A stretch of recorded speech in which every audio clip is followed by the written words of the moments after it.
안녕하세요. 곧 40대에 접어드는 직장인 여성입니다. 평범한 삶을 꿈꾸던 제 인생이 한순간에 무너진 이야기를 들려드리려 합니다. 저는 그저 남들처럼 평범하게 살고 싶었을 뿐인데 어쩌다 이런 일을 겪게 될 줄은 몰랐습니다. 저는 정말 평범한 가정에서 자랐습니다. 부모님은 큰 다툼 없이 우리 형제들을 키우셨고 저 역시 그런 가정을 꾸리고 싶었어요. 특별한 꿈이나 야망은 없었습니다. 그저 믿고 의지할 수 있는 사람과 함께 인생의 기쁨과 슬픔을 나누며 살고 싶었을 뿐이죠. 연주 씨는 정말 현실적이고 안정적인 사람이네요. 소개팅으로 만난 현석 씨가 저에게 했던 첫 평가였습니다. 30을 넘긴 나이에 결혼을 전제로 만난 자리였기에 저는 정말 신중하게 그를 관찰했습니다. 누구나 결혼 상대를 고를 때 중요하게 생각하는 부분이 있잖아요. 저에게는 그것이 가족을 우선시하는 마음이었습니다. 술은 간혹 회식 자리에서만 마시고 담배는 전혀 안 합니다. 주말에는 주로 집에서 쉬는 편이에요. 현석 씨의 이런 대답이 저에게는 무척 반가웠습니다. 제 아버지도 술을 즐기지 않고 가족과 시간을 보내는 것을 중요시했거든요. 직장 생활을 하다 보니 주말이 얼마나 소중한지 알게 되었고 그 귀한 시간을 함께 보낼 수 있는 사람을 원했습니다. 현석 씨는 제가 상상했던 이상적인 배우자의 모습에 가까웠어요. 차분하고 온화한 성격에 자기 주장이 강하지 않았죠. 제가 무언가를 제안하면 항상 긍정적으로 받아들였고 저와 함께하는 시간을 진심으로 즐기는 듯했습니다. 연주 씨 덕분에 처음 해보는 것들이 많아졌어요. 당신이 아니었다면 시도조차 못했을 거예요. 그의 말에 저는 우리가 서로에게 좋은 영향을 주는 관계라고 확신했습니다. 그렇게 우리는 자연스럽게 결혼을 결정했죠. 결혼을 준비하면서 알게 된 사실 중 하나는 현석 씨의 부모님이 이혼하셨다는 것이었습니다. 원인은 시아버지의 도박 중독이었죠. 우리 아버지가 처음부터 그러셨던 건 아니었어요. 평범하게 직장 생활하시던 분이었는데 동료 손에 이끌려 한번 도박장에 나갔다가 그 길로 빠져버리셨던 거죠. 현석 씨의 말을 들으며 잠시 당황했습니다. 도박으로 가정이 무너진다는 이야기는 뉴스에서나 들어봤지 제 주변에서는 흔히 볼 수 없는 일이었으니까요. 하지만 현석 씨는 그런 상처를 가지고 있으면서도 무던하게 살아가고 있었습니다. 연주 씨, 걱정할 것 하나도 없어요. 솔직히 엄마가 이혼하실 때 슬프다는 생각보다는 차라리 잘 됐다 싶었어요. 이미 아버지에 대한 감정은 다 식었고 이혼 후에는 한 번도 만난 적 없어요. 지금은 어디 계신지도 모르고요. 그의 설명을 들으며 마음이 조금 놓였습니다. 아무리 유전적 요소가 있다 해도 자신의 아버지를 반면교사로 삼은 사람이라면 그런 실수를 반복하지 않을 거라고 생각했으니까요. 시어머니를 처음 뵙던 날 그분의 눈에는 눈물이 고여 있었습니다. 석중이가 이제 장가를 가는구나. 미안해요. 내가 주책이네. 왜 자꾸 눈물이 나는지. 처음 보는 시어머니의 눈물에 당황스러웠지만 그분의 마음을 이해하려 노력했습니다. 10년 가까이 도박 중독자 남편 때문에 고통받다가 홀로 아들을 키워온 분이니 감회가 남다를 수밖에 없었겠죠. 지금은 아버지랑 갈라서서 혼자 지내고 있어서 홀어머니라고 생각하기 쉽지만 사실 이혼도 애 고등학교 때 돼서야 한 거고 그러고 몇 년 안에 대학 가면서 얘도 독립해서 나갔으니 서로 각자 인생 산 거나 마찬가지예요. 나 아들 하나 있다고 아들한테만 내 인생 전부 거는 사람 아니니까 너무 겁먹을 거 없어요. 시어머니의 말씀에 안심이 되었습니다. 흔히 말하는 독한 시어머니는 아닌 것 같았으니까요. 결혼 후 저희 부부의 생활은 평온했습니다. 시어머니는 거의 연락도 없고 방문도 하지 않으셔서 오히려 서운할 정도였어요. 친구들은 이런 저를 부러워했죠. 아, 진짜 시집 잘 갔다. 요새 며느리들이 가장 좋은 시댁이 뭔 줄 알아. 서로 있는 듯 없는 듯 생사만 확인하는 거야. 어우, 우리 어머님은 당신 아들내미한테 찍소리도 못하면서 꼭 나한테 전화해서 싫은 소리는 있는 대로 다 하신다니까. 부럽다. 친구들의 말을 들으며 시어머니와 거리가 있는 것이 오히려 축복이라는 생각이 들었습니다. 그렇게 3년 정도 평온한 생활이 이어졌어요. 평온했던 일상에 금이 가기 시작한 것은 남편의 이상한 행동 때문이었습니다. 몇 번 남편이 저 몰래 비자금을 만들려다 걸린 적이 있었어요. 이게 아니라 내가 좀 이러지 말라고 했지? 필요하면 얘기를 하면 되잖아. 나도 딴 주머니 안 차는데 당신 자꾸 이러는 거 솔직히 나 기분 상해. 그 후로도 몇 번 더 어설픈 남편의 시도가 이어졌고 그게 다툼으로 이어지기도 했습니다. 결혼한 부부는 경제적인 부분도 공유해야 한다고 생각했기에 남편의 이런 행동이 실망스러웠어요. 그러던 어느 날 예상치 못한 외근으로 인해 거리에서 남편과 마주치게 되었습니다. 당신이 이 시간에 무슨 일이야? 나 회사에 이슈 터져서. 당신은? 아, 나도 갑자기 외부에 일이 생겨서. 이런, 우연이다. 밖에서 보니까 더 반갑다. 남편의 과장된 행동이 수상했지만 일이 급해 넘어갔습니다. 그 후로도 회사 이야기를 꺼낼 때마다 눈에 띄게 당황하는 모습을 보이는 남편이 의심스러워졌어요. 결국 남편의 직속 상사에게 전화를 걸었습니다. 김 부장님, 안녕하세요. 현석 씨 와이프입니다. 안부차 연락 한번 드려봤어요. 아, 네, 잘 지내시죠? 그러고 보니 현석이는 어떻게 지내나요? 상사가 저에게 남편의 안부를 묻는 것을 보고 이상함을 직감했습니다. 그날 저녁, 퇴근하고 돌아온 남편을 아무 말 없이 쳐다보았습니다. 여보, 왜 그래? 무슨 일 있어? 대답 없이 바라보는 저를 보고 남편이 불안해하며 말을 늘어놓기 시작했어요. 당신, 어디 안 좋아? 안 좋은 줄 알았으면 나한테 전화를 하지. 일하다 가라도 달려왔을 텐데. 허탈하게 웃음을 터뜨리는 저를 보고 남편이 흠칫했습니다. 당신, 지금까지 어디 있다 왔어? 어디 있긴. 회사. 회사. 내가 당신 상사한테 무슨 소리를 들었는데. 남편의 얼굴에서 핏기가 싹 가셨습니다. 여보, 미안해. 내가 다 설명할게. 내가 일부러 말을 안 한 게 아니라 도저히 입이 안 떨어져서 그랬어.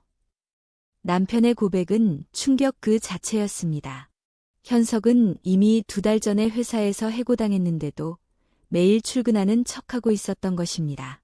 대체 뭐야? 무슨 일이 있었길래 해고까지 당해? 소송 얘기는 또 뭐고? 남편은 학교 선배의 꿰매 넘어가 투자를 했다가 큰 손해를 봤다고 했습니다. 더 충격적인 것은 그 손실을 메우기 위해 회사 공금에까지 손을 댔다는 사실이었어요. 횡령 혐의로 해고당했어. 아직 메꿔놓지 못한 금액이 상당해서 소송당할 위기에 처해 있어. 머리가 어지러워 휘청거렸습니다. 지금 나한테 여보 소리가 나와. 당신이 나를 아내라고 생각했으면 어떻게 가족까지 속이고 이런 말도 안 되는 짓을 저지를 수가 있어. 나 몰래 웬 대수도 않는 투자도 모자라서 회사 돈까지 손을 대서 잘려놓고는 그걸 지금까지 속여? 도대체 언제까지 날 속일 작정이었어? 남편은 무릎을 꿇고 빌었습니다. 여보, 잘못했어. 내가 정말 잘못했어. 내가 너무 무서워서 그랬어. 일이 이렇게까지 커질 거라고는. 내가 정말로 돌았었나 봐. 한번 돈 잃고 나니까 돈을 조금만 더 부으면 잃어버린 거 더 벌 수 있다고 하니까 나도 모르게 그만 눈이 돌아버려서. 너 진짜 미쳤어. 제정신이야?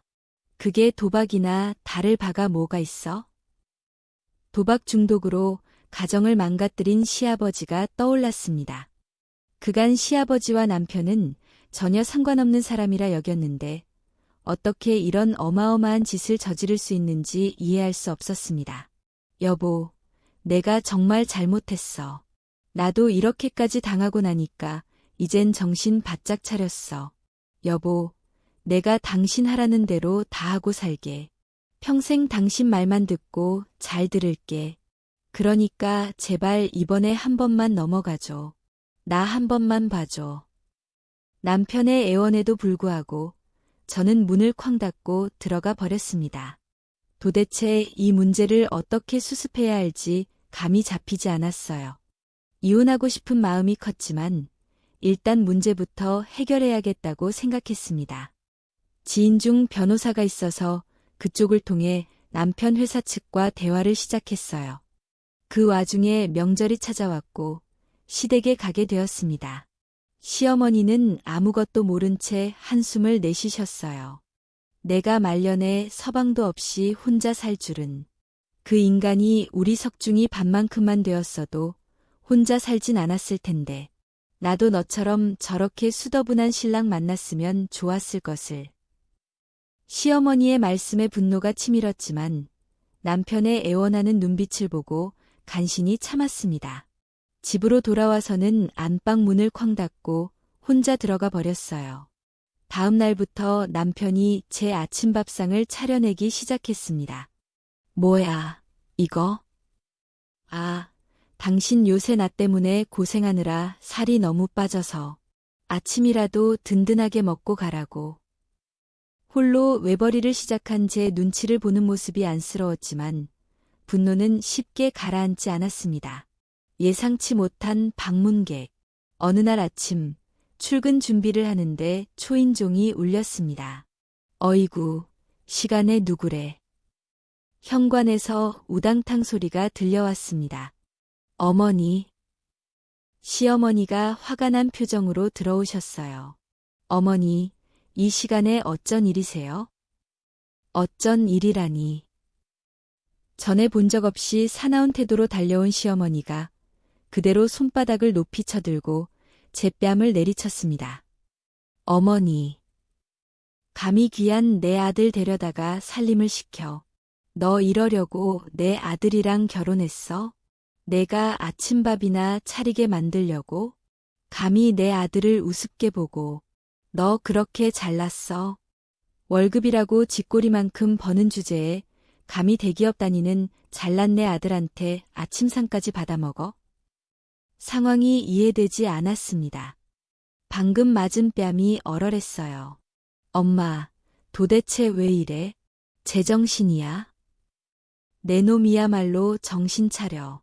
옆집 애들이 내가 뻔질나게 장보러 다닌다는 소리 하길래 설마 싶었는데 지금 내 꼴이 이게 뭐야. 내가 뭐가 모자라서 마누라, 식모 노릇까지 자처하고 있어? 정신이 들수록 분노가 치밀었습니다. 어디 감히 저한테 손을 대요? 쥐꼬리만큼 번다고 그러는데 제 아들은 돈 한 푼 못 벌어오는 것도 모자라 집안의 빚까지 지게 만들었는데 그거 맞겠다고 내가 지금 무슨 심정으로 사방으로 뛰어다니고 있는데 그런 저를 감히 이따위로 대해요? 뭐, 무슨 소리야. 대기업은 무슨. 내 인생의 최대 위기에서 마누라 등골 빼먹는 것도 모자라 내 눈치나 보고 빌빌거리는 놈을 안 버리고 데리고 살아주는 것만 해도 감사할 판에 감히 나를 쳐요. 당신이 뭔데. 엄마, 그만해. 엄마, 정말 미쳤어. 남편도 놀라서 소리쳤습니다. 시어머니는 어리둥절한 표정이었어요. 지금 나 저 사람 때문에 간신히 버티고 있는 거야. 저 사람인데 은인이나 마찬가지라고. 뭐, 너 그게 무슨 소리야? 남편이 다급하게 그간의 일을 설명하기 시작했습니다. 회사에서 해고당한 일, 투자로 돈을 잃은 일, 회사 공금에 손을 댄 일. 말이 이어질수록 시어머니의 얼굴이 백지장처럼 변해갔습니다. 엄마가 이 사람한테 이렇게 하면 어떻게 해? 내가 이 사람 얼굴을 어떻게 보라고? 모자가 싸우는 꼴을 보고 있자니 지금껏 제가 나름대로 노력한다고 이리 뛰고 저리 뛰었던 것이 허무하게 느껴졌습니다. 아이고, 아가, 내가 미안하다. 내 새끼 앞치마까지 두르고 있는 꼴을 보니 내가 그만 눈이 돌아서 내가 쟤 때문에 이렇게 고생하고 있는 줄 알았으면 내가 미쳤다고 너한테 손을 댔어. 여보, 여보 괜찮아? 미안해, 여보. 기가 막혔습니다. 고작 저런 놈 때문에 이딴 취급을 받고 있는 제 신세도 기가 막히고 자기 능력으로 아들놈 사고친 거 해결해줄 능력도 없으면서 며느리 심기 거스를까 싶어 뒤늦게 제 눈치를 보는 시어머니도 웃기고 무엇보다 이 모든 일의 원흉인 남편놈이 고작 제 앞에서 우는 소리 몇 번 했다고 저걸 데리고 살아주겠다고 생각했던 제가 너무나 어리석었습니다. 그래요? 저놈이 이렇게 못난 놈 아니었으면 당신 아들한테 아침 받아먹는 대가로 뺨 맞는 건 그래도 된다는 소리입니까? 며느리 알기를 얼마나 우습게 알면 대문 박차고 들어와서 나한테 손찌검을 해요? 내가 당신 아들 때문에 어떻게 살았는데 저런 못난 자식 들이밀고 며느리 알기를 이렇게 우습게 하는데 내가 당신네들을 왜 참아줘야 해요? 고작 쥐꼬리만큼 버는 며느리한테 자식 새끼 뒤치다꺼리 살게 만들어 놓고 당신 아들 그렇게 아까우면 아까운 대기업 아들 도로 데려가세요. 여보, 여보, 제발 이러지 마. 제발. 아가, 내가 잘못했다. 내가 잘못했어. 모자가 뒤늦게 제 앞에서 쌍으로 무릎을 꿇었지만 한번 마음 먹은 것을 되돌릴 생각은 없었습니다. 사고친 놈 따로 있고 그거 수습해주는 사람 따로 있단 말입니까? 애초에 저 인간 하나만 버리면 끝날 문제였어요. 한 번 돈 사고 친 놈이 두 번이라고 못 칠까요? 고작 저놈 혓바닥 몇 번 놀린 것에 넘어간 스스로가 그렇게 어처구니가 없을 수가 없었습니다. 며느리 밥 차리는 것도 아까워 죽겠는 귀한 아들놈인데 남편놈 사고 친 거 며느리가 수습해주겠지?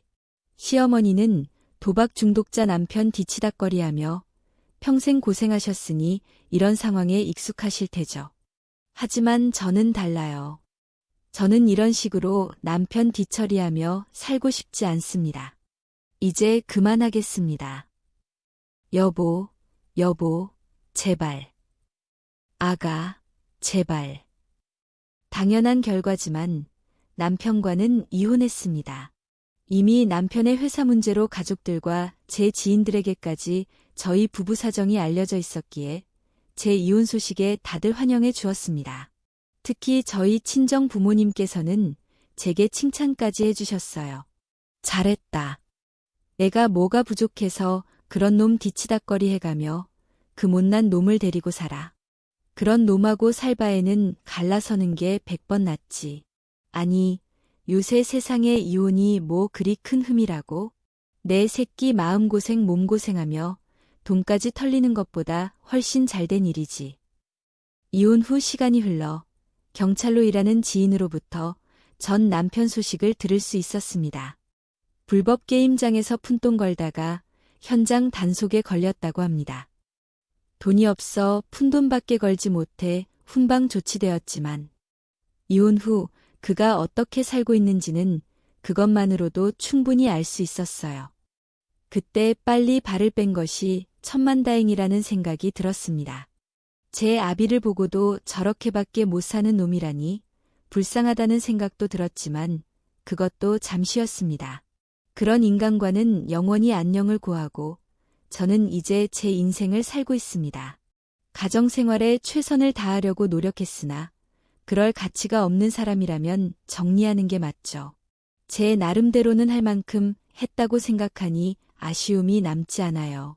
이혼 후 5년이 지난 지금 저는 완전히 다른 삶을 살고 있습니다. 당시 남편의 사고를 처리하느라 빚진 돈은 3년에 걸쳐 모두 갚았고 경력을 쌓아 지금은 팀장 직책을 맡고 있어요. 처음에는 이혼녀라는 편견과 싸워야 했지만 시간이 지나면서 그런 것들이 별로 중요하지 않다는 것을 깨달았습니다. 오히려 제 삶의 진정으로 중요한 것이 무엇인지 더 명확하게 보게 되었어요. 이혼 후 1년 정도는 정말 힘들었습니다. 남편의 빚을 갚느라 야근과 주말 근무를 마다하지 않았고 집에 돌아오면 텅 빈 공간이 저를 맞이했죠. 가끔은 외로움에 눈물을 흘리기도 했습니다. 하지만 그때마다 제 선택이 옳았다는 것을 상기시켰어요. 그 남자와 계속 살았다면 아마 지금쯤 더 큰 빚더미에 앉아 있었을 테니까요. 연주 씨, 우리 부서에 새로운 프로젝트가 들어왔는데 혹시 관심 있으세요? 해외 출장이 많아서 부담스러울 수도 있지만 이혼 후 2년이 지났을 때 상사가 저에게 새로운 기회를 제안했습니다. 예전에 저였다면 가정을 핑계로 거절했을 테지만 이제는 제 커리어에 온전히 집중할 수 있었죠. 그 프로젝트를 맡게 되면서 저의 직장 생활은 완전히 달라졌습니다. 연주 팀장님, 이번 싱가포르 지사와의 협업 덕분에 회사가 큰 성과를 얻었습니다. 정말 감사합니다. 해외 출장을 다니며 다양한 사람들을 만나고 새로운 문화를 경험하면서 제 시야가 넓어졌어요. 그리고 그 과정에서 자연스럽게 새로운 인연들도 생겼습니다. 연주 씨, 이쪽은 싱가포르 지사의 김민석 이사님이세요. 이번 프로젝트에서 함께 일하게 될 거예요. 3년 전 싱가포르 출장 중에 만난 민석 씨는 10년 전 이혼한 후 혼자 아들을 키우고 있는 싱글 대디였습니다. 처음에는 단순히 업무적인 관계였지만 비슷한 상처를 가진 두 사람은 자연스럽게 서로에게 마음을 열게 되었어요. 연주 씨, 저는 이혼 후에 정말 많은 것을 배웠어요. 특히 아들을 혼자 키우면서 부모의 역할이 얼마나 중요한지 깨달았죠.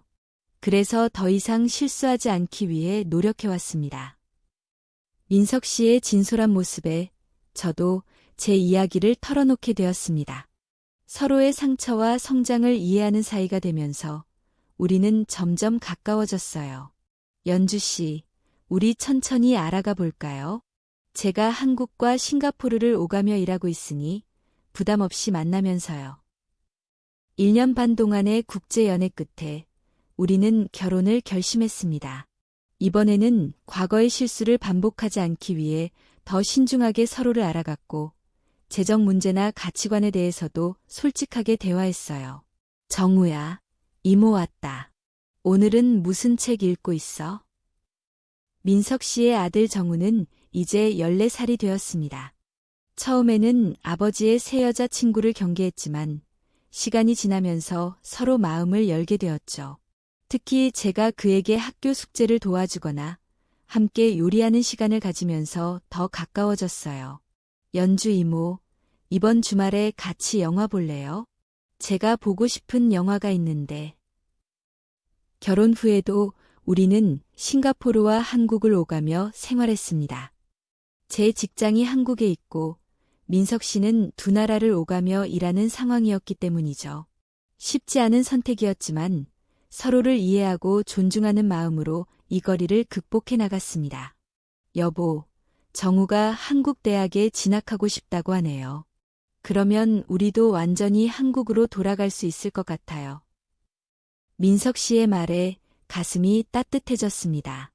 지금까지 저희가 서로의 상황을 배려하며 지내왔듯이 앞으로도 함께 문제를 해결해 나갈 수 있을 거라는 확신이 들었어요. 이혼 후 5년 만에 전 시어머니를 우연히 마주쳤습니다. 백화점 에스컬레이터에서 마주친 그녀는 많이 늙어 보였어요. 연주 씨. 잠시 어색한 침묵이 흘렀습니다. 그녀의 눈에는 복잡한 감정이 담겨 있었어요. 잘 지내시죠? 그래요, 얼굴이 좋아 보이는군요. 짧은 대화 끝에 우리는 근처 카페에 앉았습니다. 그녀는 조심스럽게 아들 이야기를 꺼냈어요. 석중이가 많이 힘들어했어요. 도박 치료도 받고 있고 요즘은 조금 나아졌어요. 마음 한구석이 아렸지만 더 이상 그것이 제 삶을 좌우하지는 않았습니다. 다행이네요. 치료 잘 받으시길 바랍니다. 연주 씨, 그때 정말 미안했어요. 내가 너무 이기적이었어요. 연주 씨가 우리 아들을 떠난 것이 얼마나 현명한 선택이었는지 이제야 알겠어요. 그녀의 사과를 듣고 마음이 조금 가벼워졌습니다. 더 이상 분노나 원망은 없었어요. 그저 각자의 삶을 살아가는 사람들일 뿐이었습니다. 저도 지금은 행복합니다. 새 가정도 꾸리고 직장에서도 인정받고 있어요. 건강하게 지내시길 바랍니다. 헤어지기 전 그녀는 제 손을 잡고 한마디를 더 했습니다. 당신은 정말 강한 사람이에요. 내 아들이 당신 같은 사람을 놓친 것이 정말 안타까워요. 그 말을 듣고 웃으며 답했습니다. 모든 일에는 이유가 있는 것 같아요. 그 일이 없었다면 지금의 제가 없었을 테니까요. 이제 저는 45세가 되었습니다. 돌이켜보면 그 힘들었던 시간들이 오히려 저를 더 강하게 만들었다는 것을 깨닫습니다. 누군가에게 의존하는 삶이 아니라 스스로 선택하고 책임지는 삶을 살게 되었으니까요. 연주 씨, 이번에 해외 지사총괄 디렉터로 승진하셨다면서요? 정말 축하드립니다. 직장에서의 성공도 물론 기쁘지만 가장 큰 성취는 진정한 파트너십을 경험하게 된 것입니다. 민석 씨와는 서로의 커리어를 존중하고 가정에서의 역할도 공평하게 나누며 살고 있어요. 여보, 내가 저녁 준비할게요. 당신은 오늘 발표 준비하느라 피곤할 테니까. 이런 작은 배려와 존중이 쌓여 단단한 관계를 만들어갑니다. 과거의 실패가 오히려 더 건강한 관계를 만드는 밑거름이 되었다고 생각해요. 가끔 친구들이 묻습니다.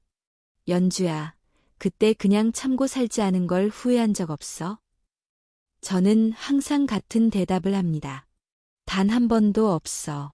오히려 그때 결단을 내리지 않았다면 지금의 행복은 없었을 거야. 인생에서 가장 중요한 것은 자신의 가치를 알고 그것을 지킬 용기를 갖는 것이라고 생각합니다. 누군가의 잘못된 선택 때문에 내 인생까지 망가뜨릴 필요는 없으니까요. 엄마, 저 대학 합격했어요. 정우가 기쁜 소식을 전해왔습니다.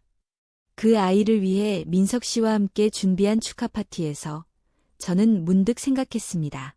이런 평범한 행복이 얼마나 소중한지를. 최근에는 제 경험을 바탕으로 한 책을 쓰기 시작했습니다. 인생의 두 번째 기회라는 제목의 이 책은 이혼이나 실패 후에 다시 일어서는 방법에 대한 내용이에요. 연주 씨의 이야기는 많은 사람들에게 용기를 줄 수 있을 거예요. 특히 비슷한 상황에 처한 여성들에게요. 출판사 편집장의 말에 용기를 얻어 더 솔직하게 제 이야기를 풀어내고 있습니다. 물론 모든 것을 다 공개하지는 않지만 제가 어떻게 절망에서 희망을 찾았는지, 어떻게 자신감을 회복했는지 진솔하게 쓰고 있어요. 여보, 당신 책이 베스트셀러가 될 것 같아요. 그리고 그게 아니더라도 누군가에게는 인생을 바꿀 만한 책이 될 거예요. 민석 씨의 응원에 힘입어 저는 또 다른 꿈을 향해 나아가고 있습니다. 얼마 전 남편 현석 씨의 소식을 들었습니다. 그가 도박 중독 치료를 성공적으로 마치고 작은 가게를 운영하고 있다고 해요. 그의 어머니를 통해 저에게 만남을 요청했고 많은 고민 끝에 응하기로 했습니다. 연주 씨, 오랜만이에요. 5년 만에 본 그의 얼굴은 많이 변해 있었습니다. 예전에 자신감 넘치던 모습은 사라지고 겸손함이 묻어나는 표정이었어요. 잘 지내셨나요? 네, 덕분에요. 당신은 어떻게 지내요? 잠시 어색한 침묵이 흘렀습니다. 사실 오늘 만남을 요청한 건 제대로 사과하고 싶어서예요. 그동안 정말 많이 반성했어요. 당신에게 씻을 수 없는 상처를 줬다는 것을 알고 있어요. 그의 진심 어린 사과에 마음이 조금 풀렸습니다. 이제 와서 용서를 바라는 건 아니에요. 다만 당신이 잘 지내고 있다는 소식을 들어서 기뻤고 그동안 마음에 담아두었던 말을 전하고 싶었어요. 당신은 정말 현명한 선택을 했어요. 그때 나를 떠난 것이. 현석 씨, 저도 이제는 그때의 일을 다 내려놓았어요. 당신도 이제 앞만 보고 살았으면 좋겠어요.